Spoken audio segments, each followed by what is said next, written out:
Hey, Bridget. Hello, how are you? I'm doing great. So I have Bridget here today, and she is a good friend of mine from Dayton, Ohio. So the reason why I have her on is because she is a guru at storytelling. So can you give, I don't know, what's your history for people who don't know you with stories? Okay, so I am an award-winning storyteller on the Moth stage. So NPR, the Moth, does storytelling competitions around the country. And my love for storytelling got me on stage sharing personal stories about myself. And from there, I was hooked. I started traveling the country to be on different Moth stages. And then was invited to work with high school students to help them to develop their stories, and developed a curriculum working with them and through my own research to um, increase my storytelling. And now I both tell my own stories but also teach others how to tell stories. What, I guess, what about the storytelling with Moth and all that? Like, what was that point when you knew this is what I need to do? So in Dayton, Ohio, they have their own story slam that's based on the Moth. And at the Grand Slam, which is the yearly competition for all the winners for the year, they invited a woman from Louisville to come and be a judge. And she had been on the New York Moth stage, and she's in her 70s and is a flamenco dancer, just has amazing stories. She's an amazing powerhouse of a woman. And after the event, she and I went and got drinks, and she said, "Honey, you got to keep doing this." And I knew that I had a passion. It was something that I loved, but that encouragement from this woman that I just respected and connected with right away got me traveling to Louisville first, and then to other cities to pursue this passion. When people respond to your stories, what are you seeing? Like, what, I guess, the bigger good, or like what's happening as a result of your storytelling that you're seeing? So that's great. So for me personally, stories have been very healing. So I share pretty personal stories. You can see some of them online. And for me, it's cathartic to get up on stage and share something that might be terrifying to share or touching to share, and to have afterwards people give such great feedback and hugs. And so what I love about what I'm doing now is to help other people to tell their stories, because all of us have amazing stories. Everybody. We don't have to be a flamenco dancer. We all have fabulous stories in our lives. Some of them are touching, some of them are funny. And so teaching other people the art of telling a story with a beginning, a middle, and an end has been as rewarding as sharing my own stories. Yeah, I mean, from my experience, I've seen like stories just give people freedom that, hey, I shared the things that I was afraid to share. And then it just sets people at ease to be able to be messy. And hey, your story, the conflict, the mess is actually what makes it interesting and draws people in. So that's been my experience. Yes. Yeah. So shifting to, because I think story is kind of the buzzword in business right now. And I think a lot of people, it's hard to wrap their brain around what that means, because they think, well, how do I, once upon a time, how do I get that into my business message? It feels awkward, but it feels like what they should be doing because everyone's saying, what are you doing? I guess, yeah. How do you apply story to business, or what are you seeing? That's that's a great question. So I like to share this. If anybody watches Steve Jobs' launch of the original iPhone, there's a point in his presentation where the presentation stalls. There's a technical problem.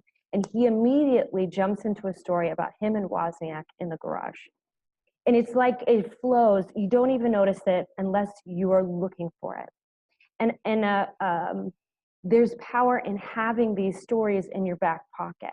So as a leader, or as a salesperson, or as a marketing person, being able to share some story about yourself, and it doesn't even have to be related to business. It can be an interaction with a client that you want to share, but having something that's prepared, not rehearsed necessarily, but that is a good story, a 1 minute, 3 minute, 5 minute story in your back pocket. So in those moments where there's a pause, whether it's in a presentation or whether it's in a conversation, you can pull out that story and it's authentic and it's real and it connects you. And so that there's a power in that. There's also power in crafting a message about your organization using stories. So, for example, culture, your company's culture is entirely story. What the new people are told when they're hired, the stories that are told at the water cooler are your culture. And so you can listen to those stories to say, what is my culture today? And then you can actually craft stories. So a lot of times the best stories about your company are the help desk call that saves a client from a catastrophe. And those stories aren't shared because they happen quietly. But when you get those stories and you craft them in a contagious way and you share them, you can craft your company culture. You can do the same thing with sales and marketing.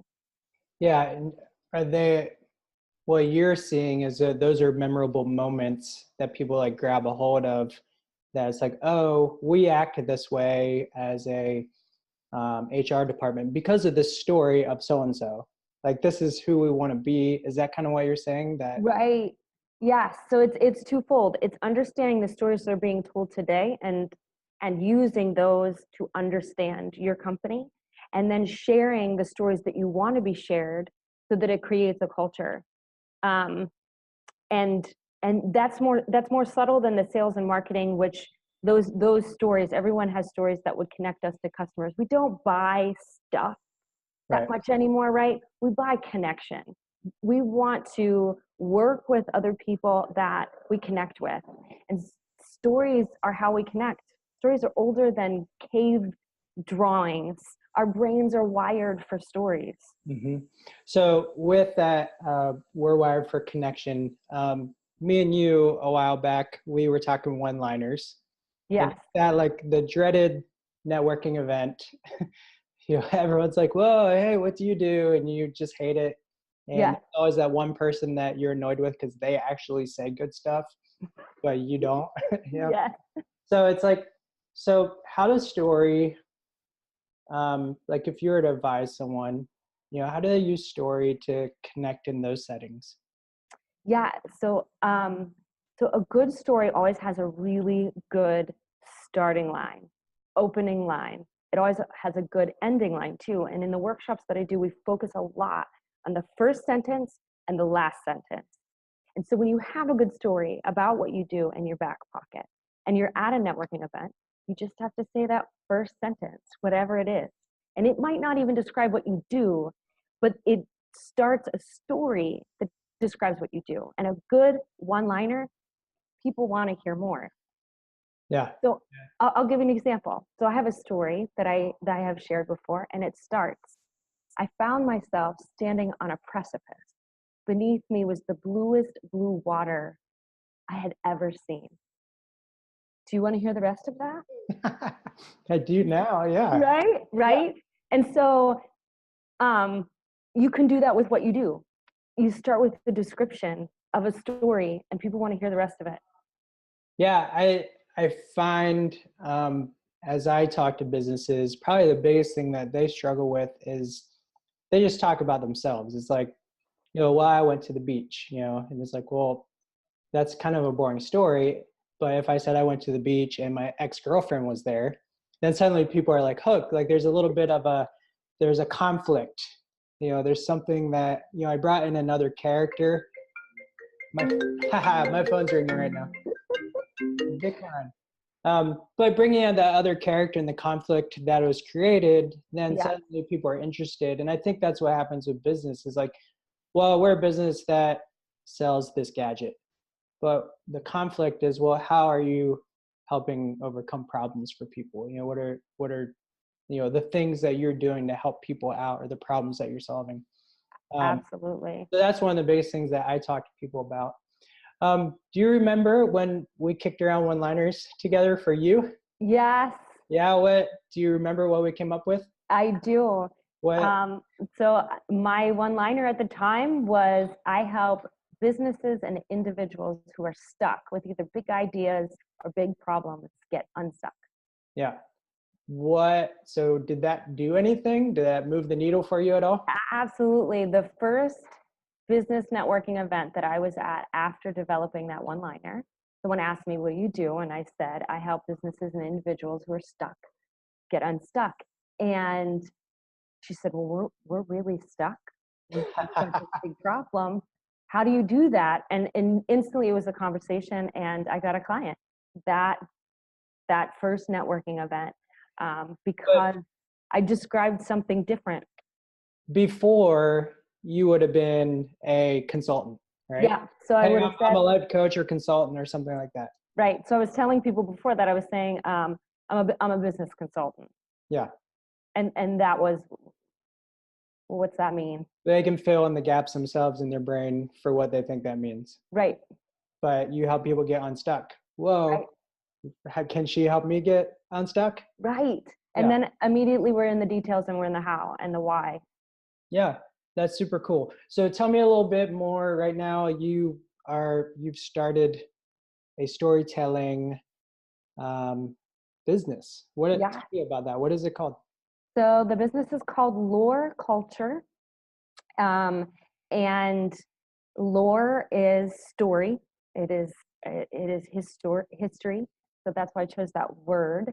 And what I do is I lead workshops for individuals in my community, but also for businesses. I will come to you, to your site, to your seminar, and I do workshops that are very hands-on and interactive, and you end up with a rough draft of your first story.